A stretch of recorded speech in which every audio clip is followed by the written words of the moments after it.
ఇది వాస్తవం. 75 సంవత్సరాలైంది స్వాతంత్రం వచ్చి.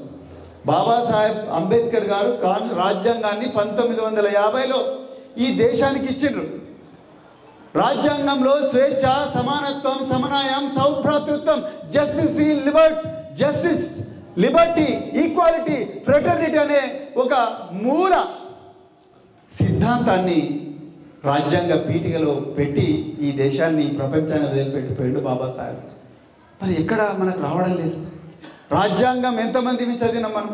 ఒక్కరో ఇద్దరో చదివి ఉంటాం. రాజ్యాంగ పీఠికలో ఉన్న ఆ లిబర్టీ అనే సూత్రాన్ని కనీసం మన ఇళ్లలో పాటిస్తున్నామా? ఇళ్లలో ఉండే మహిళలను గౌరవిస్తున్నామా?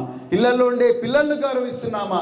పిల్లలకు పాఠాలు చెప్తున్నామా? వాళ్ళు చెప్పే విషయాలను మనం శ్రద్ధగా వింటున్నామా? వాళ్ళని ఎంకరేజ్ చేస్తున్నామా? అదే బాబాసాహెబ్ అన్నాడు. లిబర్టీ అంటే సమాజంలోనే లిబర్టీ కాదు, నీ గుండెలో కూడా లిబర్టీ ఉండాలి, నీ ఆలోచనలో లిబర్టీ ఉండాలి, నీ ఆలోచనలో స్వేచ్ఛ ఉండాలి, నీ కుటుంబంలో స్వేచ్ఛ ఉండాలి, నీ పిల్లలతో నువ్వు సమయం గడిపే దాంట్లో స్వేచ్ఛ ఉండాలి, పిల్లలకి ఇచ్చే ప్రోత్సాహంలో స్వేచ్ఛ ఉండాలి, పిల్లల కళలను వినే ఓపిక ఉండాలి, వాళ్ళ కళలను నిజం చేసుకోవడానికి వాళ్ళకు నువ్వు స్వేచ్ఛనివ్వాలి, ఆ స్వేచ్ఛకు తగిన సపోర్ట్ ఇవ్వాలి. అప్పుడే బాబాసాహెబ్ కళలు కన్నా సమానత్వం అనేది వస్తుంది. ఇలా స్వేరోలుగా అందరికీ మనకు తేడా ఉండాలనే కదా నేను మొదటి నుంచి చెప్తున్నది. అన్న చెప్పినట్టుగా మనం కూడా ఒక దుకాణం అయితే ఏం లాభం? ఆలోచించండి. మనం కూడా ఒక దుకాణం అయితే ఏం లాభం? మనం కూడా దుకాణం అయితే అవే లెటరేట్లు వస్తాయి, అవే విజిటింగ్ కార్డులు వస్తాయి, దాని తర్వాత అదే దందాలు నడుస్తాయి. మనం అట్లా కాకూడదనే కదా ఈరోజు స్వేరో నెట్వర్క్ పెట్టింది. అందుకొరకే మిత్రులారా, మీరు ఈరోజు 4 రంగాల్లో కొన్ని నిర్ణయాలు తీసుకున్నారు. మొదటిది విద్యారంగంలో నిర్ణయాలు తీసుకున్నారు. విద్యారంగంలో మీరు సైబర్ అన్నారు. మీరు సైబర్ రంగంలో మరి నేరాల గురించి ఆలోచించారు. నేను కొంత మీకు సలహాలు ఇవ్వాలనుకున్నాను. మరి మీ ఎగ్జిక్యూటివ్ కమిటీ పర్మిట్ చేస్తారు. సలహాలు ఏంటయ్యా అంటే, మీరు ఎంతసేపు నేరం, ఓకే సైబర్ క్రైమ్ జరుగుతున్నాయి, బెట్టింగ్ యాప్స్ వచ్చినాయి, ఇవన్నీ వచ్చినాయి, ఇవన్నీ వాటి దృష్టికి మనం వాటి వైపు పోకూడదు, అగ్రీ. కానీ అసలు నీకు ఆ బెట్టింగ్ యాప్ నిర్మించే జ్ఞానం ఉన్నదా? అంటే బెట్టింగ్ యాపే కాదు, ఏ యాప్ అయినా నిర్మించడానికి నీకు కోడింగ్ కావాలి, లేకపోతే ఇప్పుడు ఆర్టిఫిషియల్ ఇంటెలిజెన్స్ వచ్చింది, కృత్రిమ మేధస్సు, దాన్ని అర్థం చేసుకునే జ్ఞానం ఉన్నదా? కృత్రిమ మేధస్సు ఒక ఉత్పాతంలాగా, ఒక సునామీలాగా ఈ ప్రపంచాన్ని దహించి వేస్తుంటే మనిషి రోబోతో పోటీ పడి ఓడిపోయిన సందర్భాలు ఇప్పుడు ఉంటే మనం ఎవరం? మన అస్తిత్వమే ప్రమాదంలో పడ్డది. మనం అంటే నేను అనేది ఈ బహుజనులు కాదు, ఈ మనిషి అస్తిత్వమే ప్రమాదంలో పడ్డది. ఈ అస్తిత్వం నుంచి, ఈ పెను ప్రమాదం నుంచి ఎట్లా కాపాడుకోవాలన్న జ్ఞానం ప్రపంచంలో ఎవరికి లేకపోయినా స్వేరోలకు ఉండాలనేది నా కళ. అప్పుడే ఎలాన్ మస్క్ తెలివి లేక నేను అంగారక గ్రహం పోతలేనని చెప్తలేడయా. మీరు అర్థం చేసుకోండి. ఎలాన్ మస్క్ తెలివి లేక అంగారక గ్రహానికి మనిషిని పంపించాలని అంటలేడు. భూమండలానికి పరిమితులు ఉన్నాయి. ఇవాళ కాకపోయినా రేపైనా భూమండలాన్ని ఈ మనుషులు, ఈ రోబోలు, ఈ ఆర్టిఫిషియల్ జనరల్ ఇంటెలిజెన్స్ అనేది ఈ ప్రపంచాన్ని కబలించబోతున్నది. అప్పుడు మనం పారిపోవడానికి ఇంకొక గ్రహం కావాలి అని చెప్పి ఆలోచించే ఆయన నేను అంగారక గ్రహానికి పోవాలనుకుంటున్నాడు. మీకు ఎప్పుడైనా వీలున్నప్పుడు నెట్ఫ్లిక్స్ ఎంతమందికి ఉంది అకౌంట్ ఒకసారి చేతులు ఎత్తండి.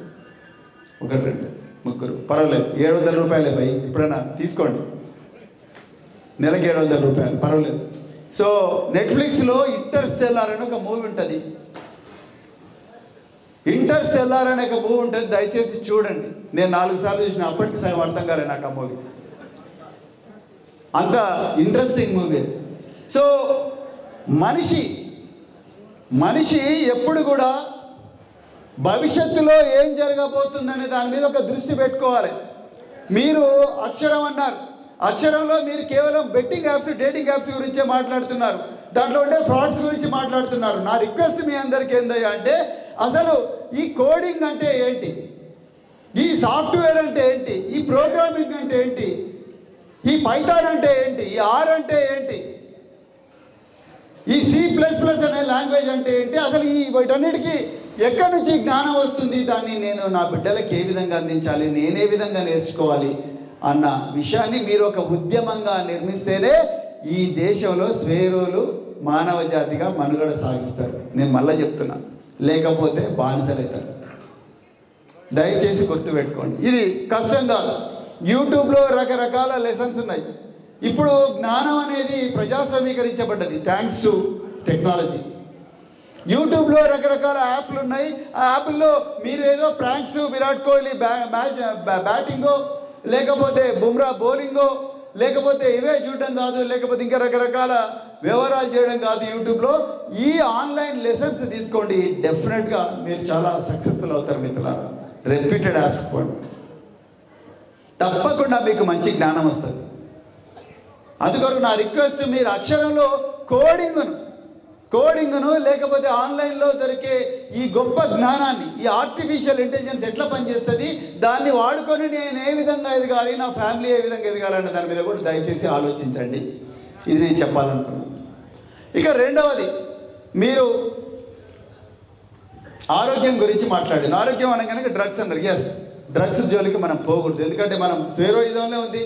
లిక్కరు, స్మోకింగ్, గంజాయి, ఈ ఏవి కూడా మనం ముట్టుకోకూడదు అనుకున్నాం. దయచేసి వాటి జోలికి పోకండి. కానీ నా రిక్వెస్ట్ ఏంటంటే, మనకు తెలియకుండానే మన ఆరోగ్యం కూడా దోపిడీకి గురవుతుంది. ఎట్లా గురవుతుందా అంటే, మనం ఎవరికి కూడా పొద్దున్న లేచి ఎక్సర్సైజ్ చేస్తలేం.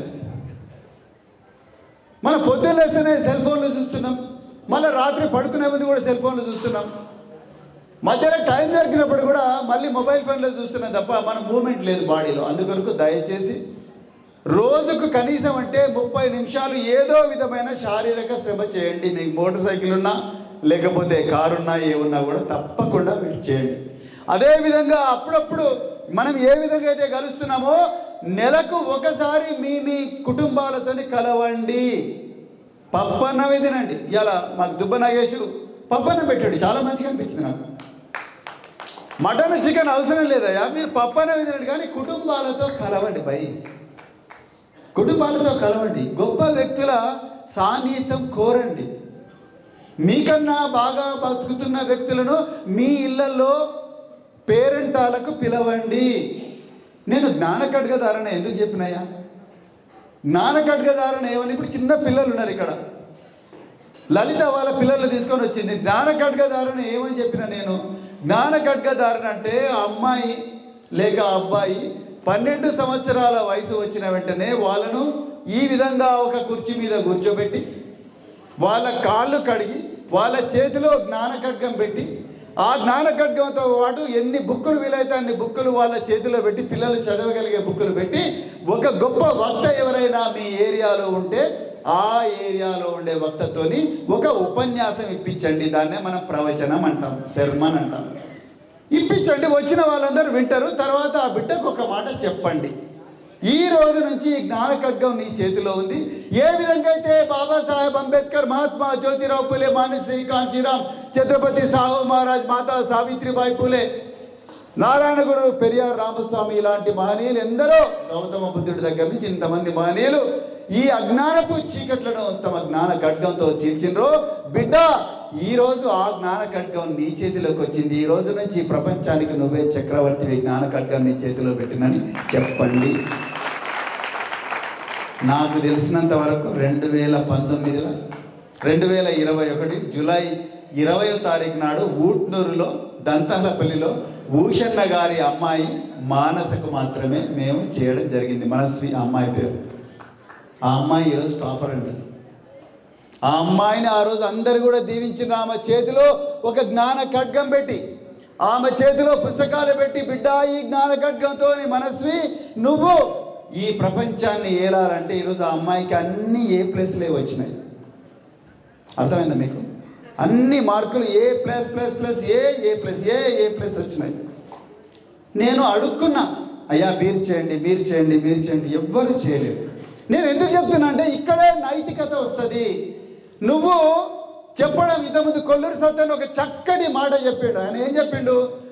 మాటలు మాట్లాడడం ఒకటి, కానీ వెనక వానికి ఇంకో కథ ఉంటుంది. మాటలు మస్తు మాట్లాడతారు, కానీ వెనక ఇంకో కథ ఉంటుంది. ఆ కథ మనకు కనిపించాడు వాడు. ఆ పరిస్థితి మనకు రాకూడదని నేను అంటున్నా భయ్.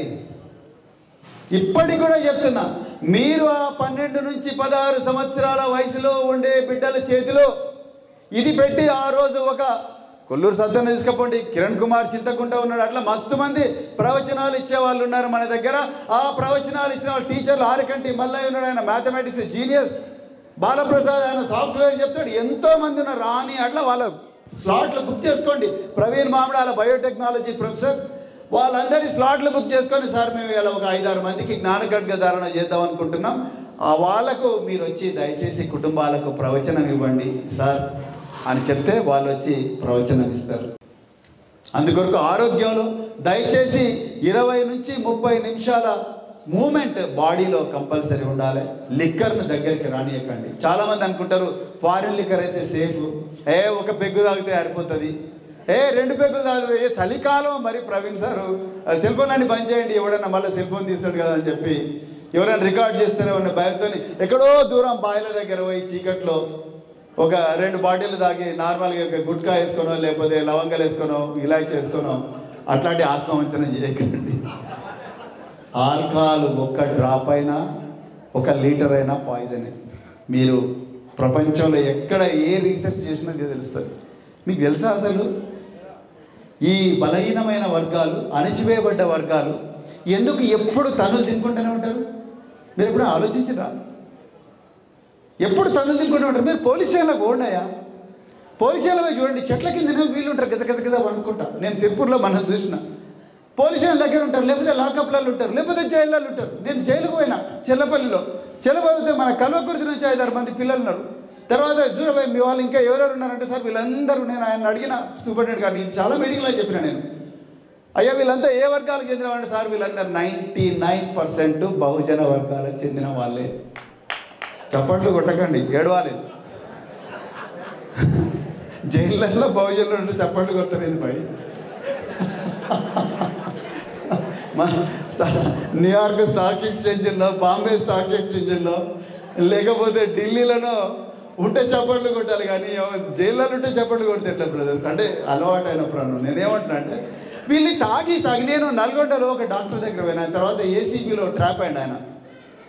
నేను బహుజన రాజ్యాధికారి ఎదిరేసినప్పుడు ఒక ఫ్యామిలీ ఏడుస్తుంది. ఆమె ఏడుస్తుంటే అమ్మ ఎందుకు ఏడుస్తుంటే నా భర్త చచ్చిపోయాడు బాంచినండి. సరే ఎక్కడున్నాడంటే ఎక్కడుంది బాడీ అంటే పోయిన. బాడీ పోతే ఏమైందంటే సార్ తాగిండు తర్వాత మళ్ళీ ఎంట్రీని కూడా తాగిండు. తాగిన మత్తులో ఏం తాగుతున్నాడు తెలియక ఎంట్రీని కూడా తాగిండు, చచ్చిపోయాడు అని చెప్పి. మీకు అర్థమైంది స్టోరీ? లిక్కర్ తాగే అలవాటు ఉన్నది, ఆ 2 పెగ్గులు అయిపోయిన తర్వాత సరిపోతలేదని ఎంట్రీని బాటిల్ తీసుకొని తాగిండు, పురుగుల మందు, చచ్చిపోయాడు.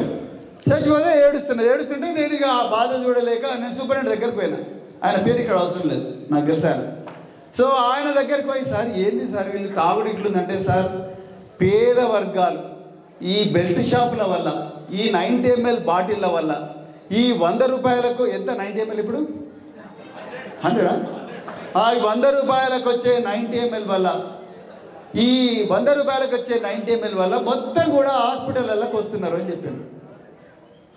మరి వీళ్ళ జీవితాలు ఎట్లా బాగుపడాలంటే సార్ లిక్కర్ బంద్ చేయించండి అన్నాడు. సింపుల్ చెప్పాను, లిక్కర్ బంద్ చేయించండి, సగం 50%. నేను ఎట్లయితే సిగరెట్ బంద్ చేసిన వెంటనే నేను మారథాన్ పరిగెట్టే శక్తి నాకు వచ్చిందో, అట్లా లిక్కర్ బంద్ చేస్తే కూడా మీకు ఆ శక్తి వస్తుంది.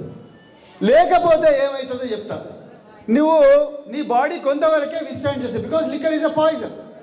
ఆ విషం తాగి తాగి తాగి తాగి ఒక్కరోజు బాడీ మొత్తం కూడా డౌన్ అయిపోతుంది. అన్ని సిస్టమ్ డౌన్ అయినప్పుడు ఈ బ్యాక్టీరియా, వైరస్ ఇవన్నీ కూడా ఒక్కసారి నేను అటాక్ చేస్తే నువ్వు హాస్పిటల్ పోయి పడతావు. గవర్నమెంట్ హాస్పిటల్ బాగలేవని నువ్వు రకరకాల కార్పొరేట్ హాస్పిటల్స్, ఇప్పుడు ప్రతి పట్టణంలో కూడా పెద్ద పెద్ద హాస్పిటల్స్ వచ్చినాయి. ఆ హాస్పిటల్ కన్నా హోటల్ లాగా ఉంటాయి, ప్రతి రూమ్లో ఒక టీవీ ఉంటుంది, మంచి విట్రిఫైడ్ టైల్స్ ఉంటాయి. సో అందుకొరకు అందరూ అక్కడ పోవాలనుకుంటున్నారు, చచ్చిపోయేటప్పుడు కూడా సుఖంగా చావాలనుకుంటున్నారు. సో అందుకొరకు ఈ స్టార్లో పోతున్నారు. వెనక నుంచి బిల్లు మాత్రం 1,00,000, 2,00,000, 3,00,000 కొన్ని సార్లు ఇల్లు తాకట్టు పెట్టి, బంగారం తాకట్టు పెట్టి, పుస్తకాలు తాకట్టు పెట్టి, భూములు అమ్ముకొని హాస్పిటల్కు పోతున్నారు. దీనికంతా కారణం ఇక్కడ లిక్కర్. అంటే 90-100 రూపాయలకు వచ్చే 90 ml బాటిల్ను ఆపుకోలేనందుకు ఇవాళ నువ్వు 10 కోట్లు 20 కోట్లు ఖర్చు పెట్టే నష్టపోయే స్థాయికి వచ్చినావు అనేది నేను చెప్పాలనుకుంటున్నాను మిత్రులారా. అందుకొరకు లిక్కర్కు దూరంగా ఉండడం కూడా స్వేరో ఆరోగ్య పాలసీలో ఒక భాగం కావాలి. గుట్కాకు దూరంగా ఉండడం కూడా స్వేరో ఆరోగ్య పాలసీలో ఒక భాగం కావాలి. దీని మీద గ్రామాన మీరు చెప్పగలగాలి. దానివల్ల చాలా పైసలు సేవ్ అవుతాయి. ఇక మూడవది ఆర్థికం అన్నారు, చాలా సంతోషం. చిలకపతిని వీరయ్య గారు, తాలూరు హరిబాబు గారు, కొల్లూరు సత్తయ్య గారు, ఇంకా చాలామంది ఉన్నారండి. నేను మీకు ఆర్థికం ఒక్కడే మీరు దయచేసి గుర్తుపెట్టి, నాకు ఒక మిత్రుడు చెప్పిండు, చాలా మంచిగా అనిపించింది. మీరు సంపాదించే దాన్ని అర్నింగ్ అంటారు, కరెక్ట్? అర్నింగ్ మైనస్ ఎక్స్పెండిచర్ అంటే ఖర్చు పెట్టేదాన్ని ఎక్స్పెండిచర్ అంటారు. నువ్వు సంపాదన నుంచి నీ ఖర్చును మైనస్ చేస్తే మిగిలేదేంటి? ఏంటి? సేవింగ్. కరెక్ట్. నువ్వు ఎప్పుడు కూడా బిలియనీర్ కాలేవట్లయితే నువ్వు సంపాదించే డబ్బు నుండి నీ ఖర్చును మైనస్ చేస్తే వచ్చే సేవింగ్ను చూసి మురిచిపోతే నువ్వు చచ్చినా కూడా బిలియనీర్ కాలేవు, శ్రీమంతుడివి కాలేవు, లక్షాధికారి కాలేవు. ఇన్స్టెడ్ దానికన్నా ఇంకొకటి ఏం చేయాలంటున్నారంటే, ఇప్పుడు లేటెస్ట్ థింకింగ్, నీకొచ్చే సంపాదన నుండి నీ సేవింగ్ను కళ్ళు మూసుకొని మైనస్ చేస్తే మిగిలేదేంటి? ఖర్చులు. ఎవరు చెప్పిన మాట? Very good. ఖర్చులు. The earning minus saving equals expenditure. అంటే దీని అర్థం ఏంటయ్యా అంటే, నువ్వు 100 రూపాయలు సంపాదిస్తున్నావంటే ఆ 100 రూపాయల నుండి నేను ఏమైనా కానీ, నేను పస్తులైనా ఉంటా కానీ నేను 40 రూపాయలు సేవ్ చేసుకోవాలనుకున్నా ఈ సంవత్సరం, ఈ నెల అని అనుకుంటే అప్పుడు నీకు మిగిలేది ఎంత? 60 రూపాయలు. ఆ 60 రూపాయలు నువ్వు ఖర్చు కోసం పెట్టుకో. ఒక్కోసారి 80 రూపాయలే సంపాదన ఉంటుంది, 80 రూపాయల నుంచి 40 తీస్తే 40 రూపాయలు. ఒక్కోసారి 70 రూపాయలే ఉంటుంది సంపాదన, అందులో నుంచి కూడా 40 రూపాయలే తీస్తే 30 రూపాయలు. అంటే ఒక్కోసారి ఖర్చులు తగ్గించుకోవాల్సిన అవసరం ఉంటుంది. ఎందుకు చెప్తున్నాను నేనంటే మిత్రులారా, దయచేసి గుర్తుకుని అనుభవంతో చెప్తున్నా. మా నాయన బిఆర్ సవరణ 2002లో నేను కరీంనగర్ జిల్లా ఎస్పీగా ఉన్నప్పుడు చనిపోయాడు. మా నాయన టీచర్ అయినప్పుడు కూడా అతనికి సేవింగ్, అసలు ఆస్తి ఎక్కడ ఉంటుంది, ఆస్తి ఎట్లా గ్రో అవుతుంది, రియల్ ఎస్టేట్ అంటే ఏంటి, దానికి నేను ఏ విధంగా సేవ్ చేసుకోవాలి అన్న భావన అతనికి తెలియనందువల్ల మా నాన్న ఈ సంపాదన చేయలేకపోయాడు, మాకేం ఇవ్వలేకపోయాడు మా ఫాదర్. కానీ మీరు దయచేసి ఈ ఆర్థిక విషయంలో మీరు దయచేసి ఆ తప్పులు చేయకండి. రకరకాల ప్లాన్స్ ఉన్నాయి. ఇప్పుడు నేను ప్రవీణ్ మామిడాల చెప్తుంటే నేను దాన్నే ఉటంకించాలనుకున్నా. మొన్న మేము Swaero network, secrets of Swaero share market అని ఒక వర్క్షాప్ పెట్టడం జరిగింది. చాలా గొప్పగా జరిగింది. అది నేను స్వేరోలకు రిక్వెస్ట్ చేసేది అంటే అది జిల్లా కేంద్రాల్లో కూడా దయచేసి పెట్టండి. ఇలా ఈయన ధనవంతుడు, మీరు బుక్ చదవండి. ఎవరిది? Rich dad poor dad. దాని రచయిత ఎవరు? Robert Kiyosaki. దయచేసి చదవండి. ఎంతమంది చదివింది ఈ బుక్? ఒకసారి చేతులు ఎత్తండి చూడండి. ఎట్లా ధనవంతులు అవుతారా మీరు? 5 మంది చేతులు ఎత్తున్నారు. ఎట్లా ధనవంతులు అవుతారు? ఎన్ని రోజులని కూలి పని చేస్తారు, ఎన్ని రోజులని కోడి పిల్లలాగా ఆటోలలో కూలి పనికి పోతారు. రిచ్ డాడ్ పూర్ డాడ్లో ధనవంతులు ఎప్పుడు కూడా వాళ్ళ ధనవంతులు ఇట్లా వండుకుంటారు, వాళ్ళ ధనమే వాళ్ళకి ధనం తీసుకొచ్చి పెడతారు. పేదవాడు ఎప్పుడు దినదిన గండంగా బతుకుతాడు. డబ్బులు సంపాదించినా దాన్ని ఎట్లా సేవ్ చేయాలో తెలియదు. అందుకొరకే మీకు నా రిక్వెస్ట్ ఏందయ్యా అంటే, ఖర్చులు తగ్గించుకోరైనా పర్వాలేదు, పిల్లల కోసం సేవ్ చేయండి. ఇంతకుముందు ఎవరో చెప్పిండ్రు స్టేజ్ మీద, ఒక 10 సంవత్సరాలైన తర్వాత మీకు తెలియకుండానే ఇట్ స్టార్ట్స్ గ్రోయింగ్. నిజంగా చెప్తున్నా. అట్లాంటి వాళ్ళని నేను చాలామంది చూసిన. దాంట్లో best example doctor Pagidipati Devayya. ఆయన బిలియనీరియా. 4 బిలియన్ల నుంచి $5 బిలియన్ ఉన్నాయి. వాళ్ళ కొడుకుకు 2 విమానాలు ఉన్నాయి. ఒక విమానంలో నన్ను తిప్పిండు అమెరికా. $4 బిలియన్ ఉన్నాయి. వాళ్ళు ఫస్ట్ నుంచి అదే ప్రిన్సిపల్ ఫాలో అయిన వాళ్ళు. సో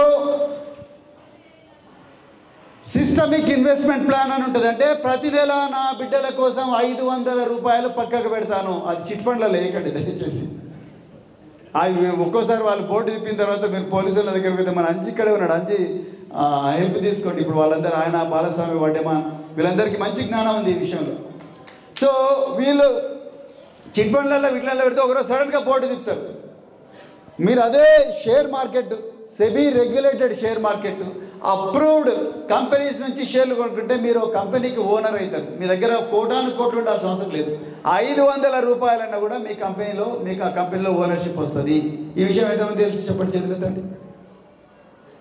10 మంది చదివేస్తున్నారు. ఒక్కసారి ఆలోచించండి భాయ్, ఈ ప్రపంచంలో ట్రిలియన్స్ ఆఫ్ డాలర్స్ షేర్ మార్కెట్లో ట్రేడ్ అవుతుంటాయి. షేర్, కరెన్సీ, గోల్డ్, సిల్వర్, ఇవి ఎట్లా జరుగుతాయి కూడా మనకు ఆ జ్ఞానం రానివ్వలేదు ఈ దుర్మార్గులు. మనం ఎప్పుడు కూడా కూలి పని చేస్తూ మన డబ్బులన్నీ కూడా లిక్కర్ షాప్లో పెడుతూ మన డబ్బులన్నీ కూడా వాళ్ళు తయారు చేసిన ఉత్పత్తులను కొనే బానిసలుగానే తయారు చేసిన తప్ప ఆ ఉత్పత్తులను తయారు చేసే కంపెనీలకు యజమానులుగా మనను తయారు చేయలేదు. ఆ సీక్రెట్ కూడా మనకు చెప్పలేదు. ఈరోజు స్వేరో నెట్వర్క్ గ్రామాన ఈ సీక్రెట్ చెప్పాలి. షేర్ మార్కెట్లో మనం ఎంటర్ కావాలి. చాలా మంది చెప్తారు షేర్ మార్కెట్, అమ్మో షేర్ మార్కెట్ బోర్డు తిప్పేసిన కంపెనీ, షేర్లలో నష్టం వచ్చిందని కుటుంబంతో సహా షేర్ ట్రేడర్ ఆత్మహత్య అనే న్యూసే ఊకే చూపిస్తారు మీకు. దాంతో అమ్మో షేర్ అనిపిస్తుంది. ఎంత సింపుల్ అయ్యా, నువ్వు నెలకు 500 రూపాయలు పెట్టుబయ్యాడా, తర్వాత మర్చిపో, 30 సంవత్సరాల తర్వాత నీకు తెలియకుండానే మీ ఇంటికి బంగారం పార్సల్ వస్తుంది. నిజం చెప్తున్నా, I'm not joking, it's a fact. I'm not joking, it is a fact. మీరు దయచేసి, నేనేదో మోసాలు దొరికమ్మని అంటలేను, అందుకనికే నేను అంజి లాంటి వాళ్ళకి చెప్తున్నాను. ఎందుకంటే వాళ్ళు స్వేరోలే. చూసి ఒక స్వేరోని ఇంకో స్వేరో మోసం చేయడు. మోసం చేస్తే వాడు స్వేరో కాదు, అందరిని చంపేయండి నడిగడ్డ. నేనేమంటున్నా అంటే ఈ విధమైన జ్ఞానం సంపాదించుకోండి. జ్ఞానం దొరుకుతుంది మార్కెట్లో. మీరు పబ్బలు కొనే బదులు, సిగరెట్లు కొనే బదులు, గుట్కాలు కొనే బదులు, లేకపోతే ఈ చికెన్ల దావతులు రోజు చికెన్ మటన్ యాటలు కోసుకునే బదులు మీ బిడ్డల కోసం ఇచ్చండి. మన కందికంటి విజయ్ కుమార్ టాటా ఏ వాళ్ళది, ఐసిఐసి లోబార్డ్ వాళ్ళది, వాళ్ళ ప్రోగ్రామ్ పరమ రక్షక్ ప్రో అని ఒకటి తీసుకొచ్చిండు. అదేంటి 12 లక్షలు కడితే 60 సంవత్సరాల తర్వాత 20 నుంచి 30 కోట్లు అవుతుంది. మనోళ్ళు ఫస్ట్ అడిగే క్వశ్చన్ 60 సంవత్సరాలు మనం బతుకుతామా సార్ అంటారు. ఫస్ట్ అడిగే క్వశ్చన్ 60 సంవత్సరాల ముందు వచ్చేదానికి ఇప్పుడు ఎందుకు సార్ అంటారు. 60 సంవత్సరాలు వచ్చిన తర్వాత అబ్బో అప్పుడు ఆయన చెప్తే బాగుంటుండే, మాకు ఎవరు చెప్పలేదు, ఇప్పుడు నేను మా నాన్న మీద ఏడుస్తున్నా కదా, అట్లా మీరు ఆ రోజు ఏడుస్తారు. నా రిక్వెస్ట్, మీరు ఆర్థికం గురించి అంటున్నారు కాబట్టి స్వేరోలు, నా రిక్వెస్ట్ ఏంటంటే అంటే దయచేసి స్టాక్ మార్కెట్ గురించి ఆలోచించండి. కాకపోతే దొంగల దగ్గరికి పోకండి. 1కి 10 సార్లు మీరు వెరిఫై చేసుకోండి. ఆ యూట్యూబ్లో జ్ఞానం దొరుకుతుంది. మీరు ట్రేడింగ్ చేయకండి, స్టాకులు కొనుక్కొని ఇంట్లో పెట్టుకోండి అంతే. సెల్ ఫోన్లో కొనుక్కోవచ్చు. 500 రూపాయలు నెలకు పెట్టలేరు అన్నయ్య. ఏం కర్ణాకర్ 500 పెట్టలేరా? 500 పెట్టవచ్చు, ఏమున్నది. పిల్లలు రేపు పొద్దున పెద్దగా అయితే they will feel very happy. అట్లనే ఇన్సూరెన్స్ పాలసీ ఒకటి కొనుక్కోండి. హెల్త్ ఇన్సూరెన్స్ పాలసీ ఎంత అవుతుంది? 1000 రూపాయలు, 2000, 3000 అవుతుంది. రేపు హాస్పిటల్లో పడితే మొత్తం వాళ్ళే కట్టుకుంటారుగా. ఇన్సూరెన్స్లో కట్టుకున్నాం. ఎందుకు మనం ఇన్సూరెన్స్, ఎంతమందికి ఇన్సూరెన్స్ పాలసీ చదివేద్దాం? పర్వాలేదు, కొంచెం బెటర్. గ్రామాన స్వేరోలే కాదు అందరికీ చేయించండి, అందరు కూడా చేసుకోమని చెప్పండి. అదేవిధంగా ఇంకొకటి వైల్డ్ వెస్ట్, ఇంకొకటి చెప్తా, ఎగ్జైటింగ్ సీక్రెట్ ఇది, క్రిప్టో మార్కెట్. దీన్ని కూడా దయచేసి మర్చిపోకండి. ధనవంతులు ఎవరు కూడా జ్ఞానం మనకు రానివ్వరు. డొనాల్డ్ ట్రంప్ గెలిచిన తర్వాత క్రిప్టో మార్కెట్ విపరీతంగా పైకి పోయింది. డొనాల్డ్ ట్రంప్ లేనప్పుడు కూడా పైకి పోతూనే ఉంది. Donald Trump Nashville conference, bitcoin 2024 కాన్ఫరెన్స్లో నేను అమెరికాను క్రిప్టో రిజర్వ్గా చేస్తాను ఎప్పుడైతే అన్నాడో, డొనాల్డ్ ట్రంప్ గెలిచిన రోజు, ఆ రిజల్ట్ వచ్చిన రోజు నవంబర్ 5వ తారీఖు నాడు రాత్రి $60,000 నుంచి క్రిప్టో బిట్కాయిన్ విలువ ఎంతైంది తెలుసా? ఇప్పుడు $99,000 అయింది. ఎన్ని రోజులు అయిందండి? నవంబర్ 6కు రిజల్ట్స్ వచ్చినాయి, ఇవాళ నవంబర్ 23. ఎన్ని రోజులు? 17 రోజుల లోపలనే $99,000 అయింది. ఇక్కడ కూడా మోసాలు ఉంటాయి. మీరు గుడ్డిగా ఎవరు నమ్మకండి. మళ్ళీ స్వేరో అంతే తప్ప సార్ అంజి పేరు చెప్పిండు, అంజి నా దగ్గర నుంచి డబ్బులు తీసుకున్నాడు, సో ఈ విషయం ప్రవీణ్ కుమార్కి చేరేదాకా షేర్ చేయండి అని చెప్పి ఆయనను బీచ్పల్లి పక్కన కృష్ణానదిలో ముంచి మీరు తుంగభద్రలో దుంకి లాస్ట్కు ప్రవీణ్ కుమార్ని జెండా మీద ఎక్కిస్తారు. మీరు ఆ పని చేయకండి, నేర్చుకోండి. నేను మళ్ళీ చెప్తున్నా, there is a smart way of earning money with minimum pain. I repeat, there is a smart way of earning money. The rich people, they know how to earn money in a smart way. They don't tell you how easy it is. మనకి ఎవరు చెప్పడం లేదు. అందుకొరకే ఈరోజు Swaero network December 14వ తారీఖు నాడు big Swaero అనే కాన్ఫరెన్స్ను మరి ఆర్గనైజ్ చేస్తుంది. దానికి 999 రూపీస్ పెట్టింది. అయితే మన వాళ్ళు అన్నారు, సార్ మన వాళ్ళు 999 రూపీస్ కట్టలేరేమంటే, సారీ భయ్, నిన్నేమో కోటీశ్వరుని చేయాలనుకుంటుంది, కోటీశ్వరుని చేయాలనుకున్నప్పుడు 999 రూపీస్ పెట్టలేవా నువ్వు? జీవికే 1లో సినిమాకు పోతే సినిమా టికెట్ తీసుకొని ఒక మరి ఇడ్లీనో దోశనో ఆ జీవిక మాలో తినగలిగినప్పుడు 999 రూపీస్ కట్టలేవా? ఒక్కసారి ఆలోచించండి. అందుకొరకు కుచ్ పానే లియే కుచ్ కోనా పడతా, అంటే ఒకటి సంపాదించుకోవాలంటే కొంత పోగొట్టుకోవాల్సిన అవసరం ఉంటుంది. సో అందుకొరకు దయచేసి దీని గురించి కూడా సీరియస్గా ఆలోచించండి.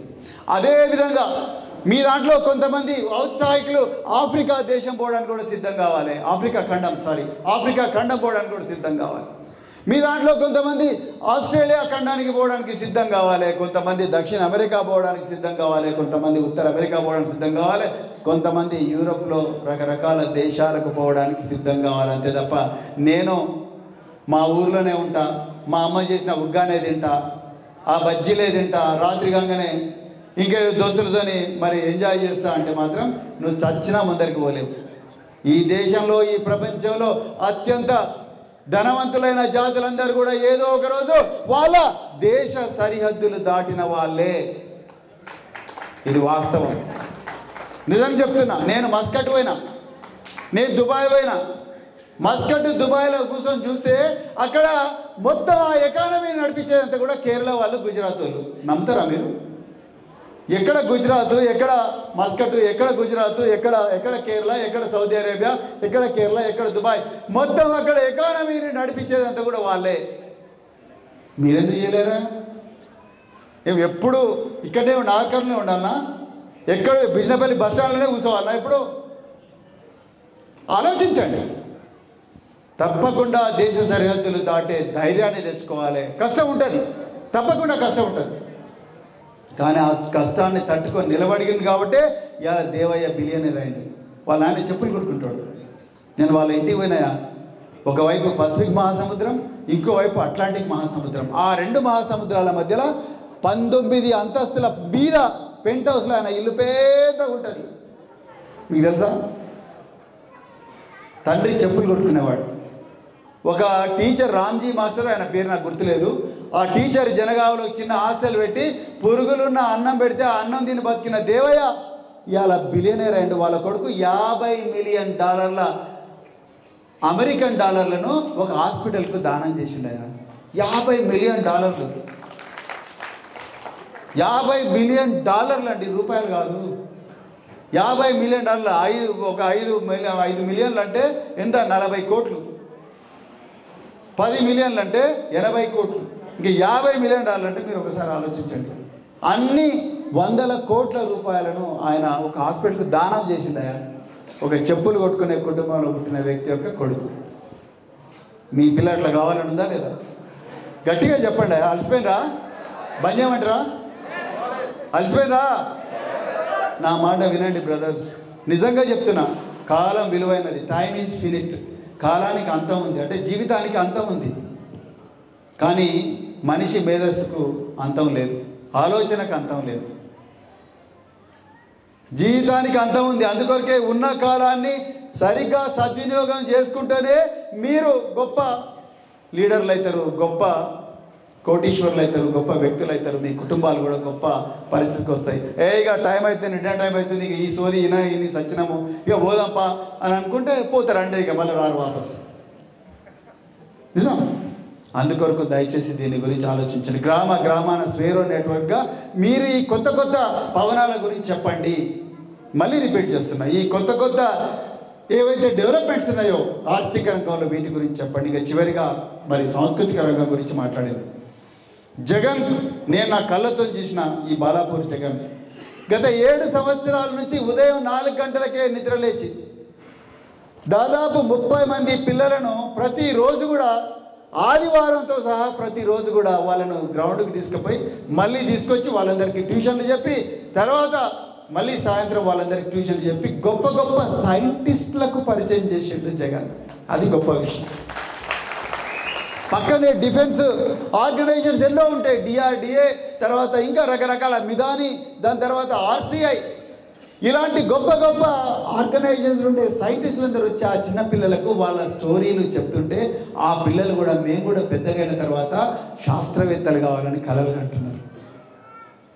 ఒక్క సర్కిల్ ఆ పని చేయగలిగినప్పుడు గ్రామాన ఒక స్వేరో సర్కిల్ ఉంటే ఎంత గొప్పగా ఉంటుందండి, ఎంత గొప్పగా ఉంటుందో ఒకసారి ఆలోచించండి. నేను మా ఊరికి ఏదైనా చేయాలని అలంపూర్లో 6 లక్షల రూపాయలు పెట్టి ఒక గొప్ప స్వేరో సర్కిల్ పెట్టి 4 కంప్యూటర్లు పెట్టి నేను కడితే అది ఈరోజు శిథిలావస్థకు వచ్చింది. ఫ్యాన్లు ఇరిగిపోయినాయి, కంప్యూటర్లు కూడా శిథిలావస్థకు వచ్చినాయి. మీరు ఒక్కసారి ఆలోచించండి. అంటే మనకు జ్ఞానం ఇస్తామని ఎవరైనా వచ్చినా మనం తీసుకునే స్థాయిలో లేవు. కానీ బాలాపూర్ జగన్ 7 సంవత్సరాల నుంచి గొప్పగా స్వేరో సర్కిల్ నడిపిస్తున్నాడు. ఆ విధంగా తెలంగాణలో ఈరోజు దాదాపుగా 100కు పైగా స్వేరో సర్కిల్ నడుస్తున్నాయి. కర్ణాటకలో 700 స్వేరో సర్కిల్స్ నడుస్తూ ఉన్నాయి. మిత్రులారా, గ్రామాన స్వేరో సర్కిల్స్ ఉండేటట్టుగా మీరు ప్రయత్నం చేయండి. అప్పుడే స్వేరో నెట్వర్క్కు మరి విలువ ఉంటుంది.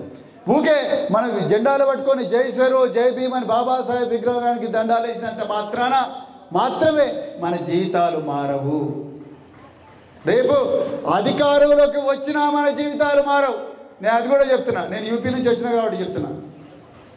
అధికారంలోకి వచ్చినా మన జీవితాలు మారవు. 125 అడుగుల ఎత్తైన విగ్రహం పెట్టినా మన మనసు మారకపోతే మన జీవితాలు మారవు. మన జీవన శైలి మారకపోతే మన జీవితాలు మారవు. ఆ అంతర్గత క్రమశిక్షణ, ఆ ఆరాటం, ఆ పోరాటానికి నువ్వు సన్నద్ధం కావాలి.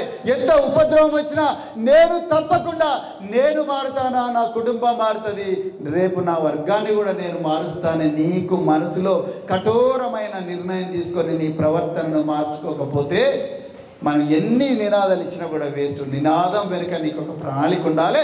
ఆ ప్రణాళికను ఆచరించే ఒక గొప్ప నిబద్ధత నీకు ఉండాలి. అప్పుడే మన జీవితాలు మారుతాయని చెప్తూ మరి ఈరోజు మరి ప్రతిజ్ఞా దివస్ సందర్భంగా మీరందరూ కూడా ఇక్కడికి వచ్చి మరి మరొక్కసారి అందరికన్నా గొప్ప వ్యక్తులుగా మారుతామని సామూహికంగా ప్రతిజ్ఞ చేస్తున్నందుకు మీ అందరికీ కూడా హృదయపూర్వక ధన్యవాదాలు చెప్తూ జై